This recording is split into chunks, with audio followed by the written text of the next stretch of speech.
Hola, mi nombre es Ana María Blanco, soy del grupo BT52 de la Ingeniería de Biotecnología y les voy a presentar el tema de las variaciones en la estructura del ADN.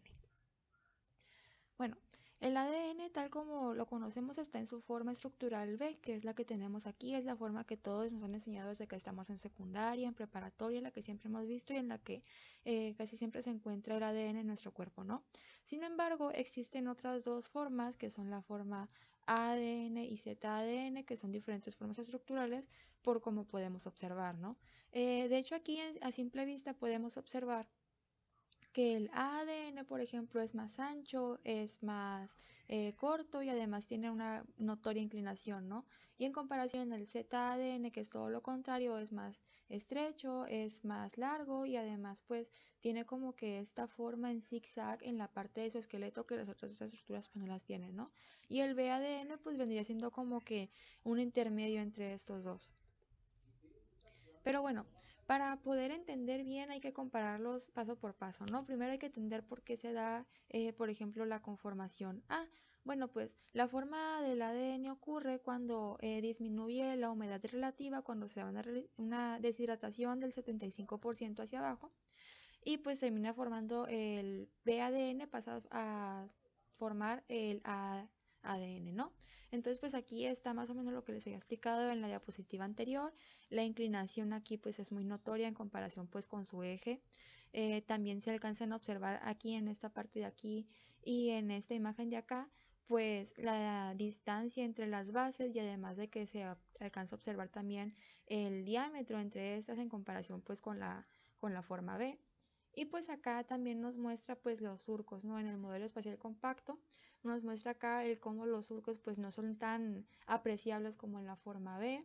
Aquí pues nos indica otra vez la inclinación, el BADN pues prácticamente no tiene casi nada de inclinación y pues esta pues que es más corta, ¿no?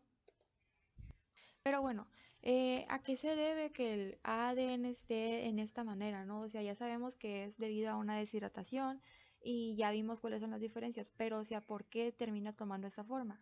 Bueno, pues la diferencia estructural entre ya conformacional aquí entre las paredes de bases y el azúcar, bueno, pues lo que ocurre es que en la desoxirribosa, en el plano cloroplanar, hay una diferencia entre cuál es el carbono que sobresale fuera del plano.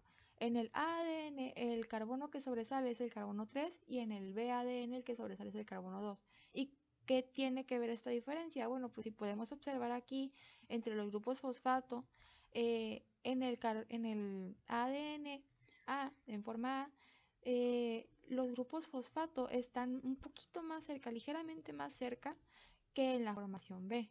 Entonces, esto de aquí es lo que hace que el ADN sea más corto. Y bueno, si comparamos el ADN, el BADN y el ZADN, pues vamos a encontrar todavía más diferencias, ¿no? La primera de ellas es que estos dos de aquí tienen una rotación hacia la derecha y el ZADN no, el ZADN va hacia la izquierda. También pues el ZADN sí tiene algo de inclinación en comparación con el B, pero no es tanta como con el A. Los surcos igual pues el surco menor pues es como que el que más o menos ahí se alcanza a distinguir, el profundo y estrecho, pero el surco menor pues no existe prácticamente, es muy poco profundo. Igual el diámetro en comparación con el ADN pues es mucho menor, ¿no? Y pues es evidentemente más largo, que pues es lo que ya habíamos visto en la primera diapositiva. Sin embargo, ¿cuál es la distinta conformación? Si entre el A y el B hay una conformación distinta, bueno, pues ¿qué es lo que hace tan diferente al ZADN en comparación de los otros dos? Bueno, pues esta distinción esta vez debida al enlace glucosídico. Bueno, principalmente el ADN y el BADN tienen una conformación anti, tanto en sus bases púricas como pirimidínicas. Aquí las tenemos las dos, podemos observar que aquí la base nitrogenada pues está relativamente alejada del azúcar, ¿no? En cambio, en el ZADN pues tiene esta conformación anti en las bases pirimidinas. Sin embargo, tiene una conformación sin en las purinas. O sea, si podemos observar aquí, no está como que alejado del azúcar, sino que se pone como la base se pone como que arriba del azúcar y esto es lo que ocasiona que se dé esta forma de zigzag que habíamos dicho en un inicio. Aquí, ¿no? O sea, aquí se alcanzan a distinguir estos zigzags que pues se dan debido a esta diferencia de la conformación. Bueno, y pasando a otro tema, bueno, pues primero aquí está la comparación entre las tres. Aquí nos dan como que ya las distancias en los nanómetros, el diámetro, la distancia entre las bases, la longitud de las vueltas, básicamente todo resumido en esta pequeña tabla. Y pues bueno, pasando a otro tema, a los palíndromos, centrándonos en la estructura secundaria del BADN, pues bueno, primero que nada, ¿qué son los palíndromos, no? Bueno, los palíndromos se podría decir que son una secuencia de una región del ADN en la que una hebra y otra se complementan y básicamente son como, pues básicamente tienen la misma conformación de las bases, ¿no? Por ejemplo, aquí la hebra 1 y la hebra 2, la hebra 1 comienza con timina, timina, adenina, de 5' a 3'. Y si nos vamos a la segunda hebra, de 5' a 3', que empieza exactamente igual, adenina, adenina, no, timina, timina, adenina. Y termina en 3' con adenina, y acá en la primera hebra también termina en 3' con adenina. Y pues bueno, básicamente son las mismas, pero nada más que en diferentes direcciones, ¿no? Bueno, pues también podemos contar con palíndromos interrumpidos, los cuales son estos que tenemos aquí. En este de aquí, pues todas son iguales, ¿no? Desde que empieza hasta que termina, todo está igual en ambas hebras. Pero sin embargo, en este de aquí, que se llama palíndromo interrumpido, la parte del centro, este también tiene un centro de simetría, un eje binario de simetría. Bueno, pues el palíndromo interrumpido, en esta parte del medio, eh, se rompe la simetría que estábamos teniendo, o sea, se rompe la secuencia que estábamos teniendo. Iniciamos bien, iniciamos igual. En el 5' 3' de la primera hebra con timina, timina, adenina. En la hebra 2 igual iniciamos de 5' 3' con timina, timina, adenina. Sin embargo, al llegar al centro ya no son iguales, o sea, ya se rompe la secuencia.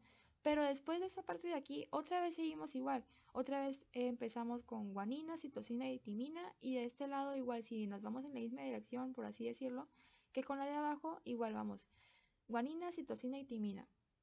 Otra vez se cumple la secuencia, simplemente este centro, al cual se le llama eh, centro...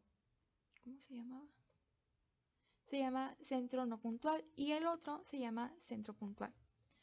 Bueno, a los palíndromos también se les puede llamar repeticiones invertidas. Aquí tenemos pues el mismo ejemplo de hace rato, pero no a todo lo que se llame repetición es un palíndromo. Tenemos otras dos diferentes repeticiones que tenemos aquí, las cuales no son consideradas palíndromos. ¿Por qué? Bueno, primero las repeticiones directas. ¿Qué es lo que ocurre aquí? Cuando en un ADN hay una repetición de una secuencia leída siempre en el mismo sentido. Aquí podemos observar que el palíndromo ya no se cumple.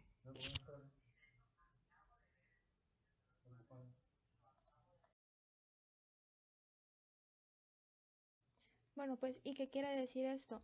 Si observamos la imagen que tenemos aquí, podemos darnos cuenta que ya no es un políndromo debido a que, o sea, aquí ya no se está complementando como acá arriba, ya no empieza con timina, timina, adenina del 5' aquí y ya no empieza acá igual, ¿no? O sea, aquí ya es timina, timina, adenina y aquí de este 5' es guanina, timina, guanina, entonces ya no se está cumpliendo lo del palíndromo. Sin embargo, esta repetición si podemos observar, esta partecita de aquí sí se repite, ya no acá, sin embargo, se repite después del centro de simetría no puntual. En esas dos repeticiones, tanto en la directa como en la especular, se va a repetir lo del centro de simetría, ¿ok? Después de esto, centro de simetría no puntual, eh, la secuencia que tenemos aquí se repite, empezamos otra vez timina, timina, adenina y acá timina, timina, adenina otra vez. Y lo mismo pasa con la segunda hebra, o sea, tenemos adenina, adenina, timina y acá tenemos exactamente lo mismo, ¿ok? Estas repeticiones directas, a pesar de que no intervengan o no transformen básicamente la estructura secundaria del ADN, siguen siendo importantes debido a que son ampliamente encontradas en el genoma.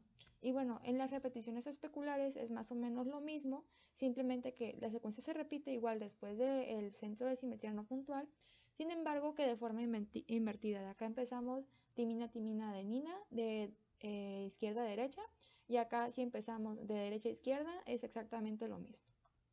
Y pues bueno, cabe destacar que las moléculas de hebra sencilla existen políndromos.